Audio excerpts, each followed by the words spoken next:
അസ്സലാമു അലൈക്കും വറഹ്മത്തുള്ളാഹ്. ഗസ, അവിടുത്തെ ഓരോ ദിവസവും വാർത്തകൾ നാം കണ്ടും കേട്ടും കൊണ്ടിരിക്കുന്നത് ഓരോ ഹൃദയവും വേദനിക്കുന്ന രീതിയിലാണ്.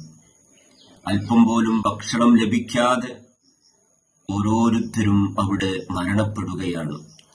എല്ലാം കൊണ്ടും വിഷമിക്കുന്ന, പ്രയാസപ്പെടുന്ന ഗസയിലെ സഹോദരന്മാരുടെ രക്ഷയ്ക്ക് വേണ്ടി പണ്ഡിത മഹത്തുക്കൾ, വിശിഷ്യ സുൽത്താനുൽ ഉലമ കാന്തപുരം ഉസ്താദ് നിർദ്ദേശിക്കുന്നു, നാളെ തിങ്കൾ കുടുംബസമേതം സുന്നത്ത് നോമ്പെടുത്ത് മഗ്‌രിബ് നിസ്കാര ശേഷം കുടുംബസമേതം പ്രാർത്ഥന നിർവഹിക്കുക. ഗസയിലെ സഹോദരന്മാർക്ക് അല്ലാഹു തആല രക്ഷയും സംരക്ഷണവും വിജയവും നൽകി അനുഗ്രഹിക്കട്ടെ. ആമീൻ.